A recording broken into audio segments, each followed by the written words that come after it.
All right, folks, back again for another, not really a review, but more of just my experience with this device. This is the Fitbit Flex, and I got it for 50 bucks Black Friday. I think it's like 100 bucks normal.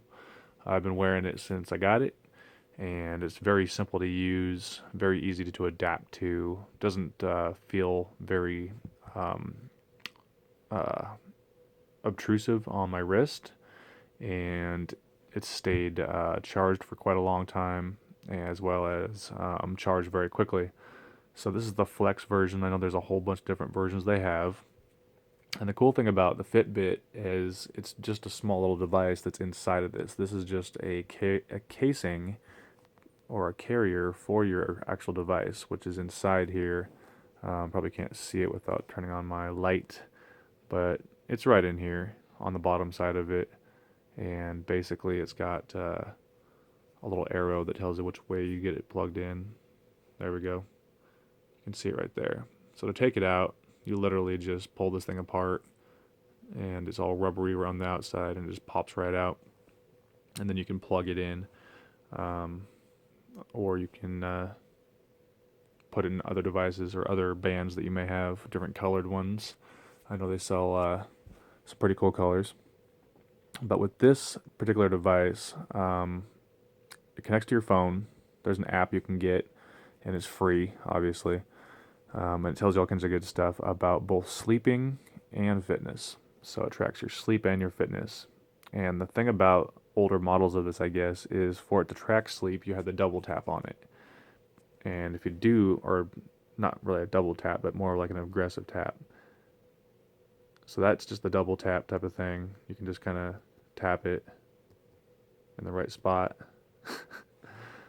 And it shows you how far you are towards your goal of 10,000 steps, which is the default. So right now I got it set on 10,000 steps because I don't really go over that per day when I'm just chilling around the house. But if I'm at work, I'm going to go over it because I'm going to hit the gym, and I'm actually going to go way over it, actually. So I could keep it set at that setting just to make sure that I'm going to hit that goal.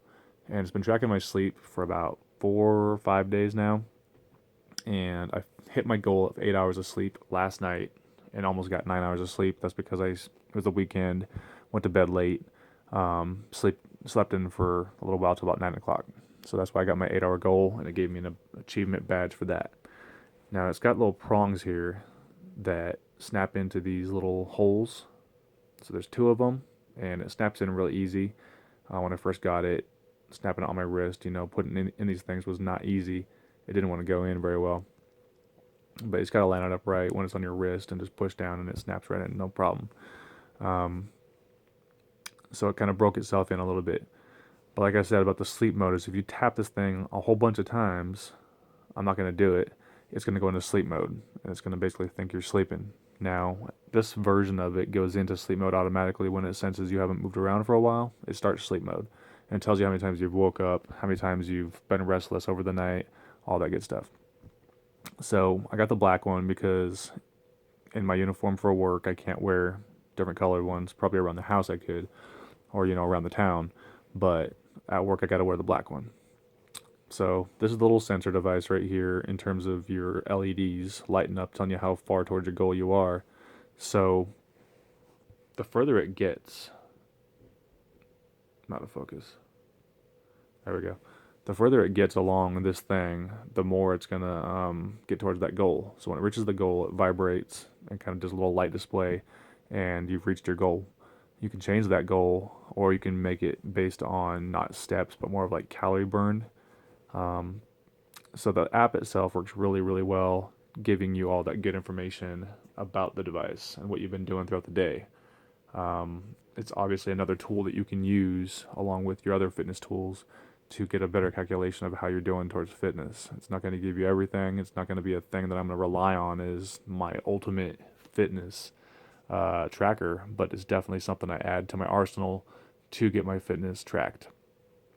So uh, it does things also like tracking how much water you drank throughout the day. You can pop that into the app, and then it syncs up. So when you go into the app, it actually shows the battery level of the device, which so far on each charge has lasted about 3 days.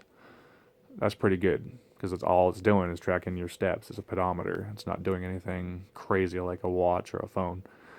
Um, I would recommend this device to a lot of people, especially if you can find it on a cheap deal like I did. I know there's other versions of it. I'm not sure what they all do or what the difference is, but this is definitely a good one.